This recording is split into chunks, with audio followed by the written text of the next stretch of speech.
আন্দোলনের মৌসুম শুরু হয়েছে আজকে সকাল থেকেই। আমার মনে হয় যে এখন পর্যন্ত 10-12টা এরকম প্রোগ্রাম আছে, একেবারে সক্রিয়। 1000, 1500, 1200, 1500 এরকম আন্দোলনকারীরা একসাথে আসছে, বিভিন্ন জায়গায় আছে। তো আমরা সকাল থেকে বিভিন্ন জায়গায়, যে কোনো জায়গায় একটু সফটলি দেখতেছি, বা যতটুকু যেখানে যেটা প্রয়োজন হয় সেভাবে দেখে আমরা কিন্তু মোটামুটি আস্তে আস্তে এটা আমরা সমাধান করার চেষ্টা করেছি। আমি তো এই যে যারা বিডিআর সদস্য, যারা সাবেক বিডিআর সদস্য, ওনারা আসে, ওনাদের সাথে আমি কথাও বললাম, এখনই কথা বলে আসছি।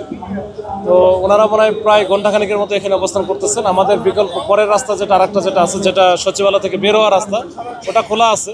এই ইনকামিং রাস্তাটা এটা বন্ধ ছিল। তো এটা আমি আশা করতেছি হয়তো বা 2-4-5 মিনিটের মধ্যে ওরা চলে যাবে। ওনারা সিদ্ধান্ত নিয়ে হয়তো বা কেন্দ্রীয় শহীদ মিনারের দিকে ওখানে গিয়ে আবার অবস্থান নিয়ে কালকে আবার হয়তো আসবে না। আমরা ওই জন্য এখানে তো ব্লক দিয়ে দিচ্ছি, যে যেহেতু আর 144 এই পাশ থেকে জারি করা, যে ওই জন্য আমরা ব্লক দিচ্ছি যে এই ব্লকের যেন না ভাঙে। এবং ওরা দেখলাম যে যেহেতু তারা সুশৃঙ্খল বাহিনীর সদস্য ছিল এক সময়, তো ওনারা কিন্তু এসে ওই যে এই ব্লকটা কিন্তু হাত দেয় নাই, এটা ভালো দিক বিষয় ছিল। তো আমরাও চেষ্টা করেছি যে যেহেতু তারা আমাদের সাথে কোনো হিচিংয়ে যায় নাই, আমরা যদি তারা কোথাও দেখা করতে যায় বা আলোচনার টেবিলে বসতে চায়, সেই আলোচনার টেবিলটা যেন সচল থাকে, এইটার ব্যাপারে আমাদের প্রচেষ্টা সবসময় থাকবে। ওরা তো বেশ কয়েকবার এসেছে এখানে, আজকে আসলে কি দাবি নিয়ে এসেছিল আর আপনারা কি বললেন?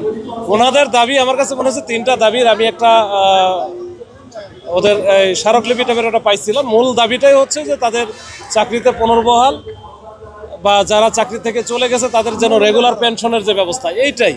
এর বাইরে যেগুলো আছে সেটা ওই যে স্বাধীন তদন্ত কমিশন গঠনের কিছু আইনগত জটিলতার বিষয়ে বলা আছে, এগুলো হচ্ছে কারণ আপনারা দেখলে হয়তো পাবেন। আন্দোলনের মৌসুম শুরু হয়েছে আজকে সকাল থেকেই।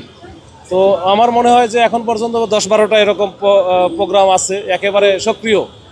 যে 1000, 1500, 1200, 1500 এরকম আন্দোলনকারীরা একসাথে আসছে, বিভিন্ন জায়গায় আছে।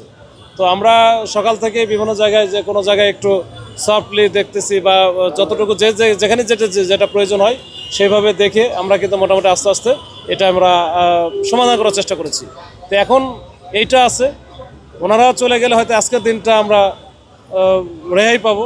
এখন আগামীকাল কী হবে আমি জানি না। এই অ্যাকশনে গেলেও কথা, না গেলেও আর একটা কথা। এখন আমরা অ্যাকশনে না, এটা আসলে ডিসপার্স করা পুলিশের কাজই। এটা পুলিশের কাজই হচ্ছে শান্তি শৃঙ্খলা বিঘ্ন ঘটে, জনদুর্ভোগ সৃষ্টি হয়, রাস্তার উপরে আসে, এটাকে নিবৃত করাটাই হচ্ছে পুলিশের কাজ। তো ওইটা করতে গেলে তো আর যদি আবার আমার বিরুদ্ধেই যদি কথা হয়, তাহলে তো আসলে কাজ করা যাবে না, তাহলে তো আমার চাকরি বাকরি ছেড়ে দিয়ে বসে থাকা লাগবে। তো এটা আমাদের কাজ, আমাদের করতে হবে, না হলে তো দেশে আইন শৃঙ্খলা থাকবে না। আন্দোলন তো বিভিন্নভাবে করা যায়, শুধুমাত্র যে রাস্তা দখল করে ওই যে মানুষের ভোগান্তি সৃষ্টি করে আন্দোলন করা যায় না। আন্দোলনের অনেক পথ আছে, এখন আলোচনা টেবিল আছে, মানববন্ধন আছে, বা বিভিন্ন শান্তিপূর্ণ উপায় বহু আছে। তো সেইটাতে যাক, ওইটাতে আমাদের সবসময় সমর্থন থাকে। আমরাও আরও সাপোর্ট করি যে ঠিক আছে, প্রেস ক্লাবের ওখানে গেছে, ওখানে ওরা মানববন্ধন করতেছে বা ওখানে বিক্ষোভ করতেছে, করুক, রাস্তাটা বন্ধ না করলে হয়। তো এই ফ্যাসিলিটিস তো আমরা দিই বা দিচ্ছি।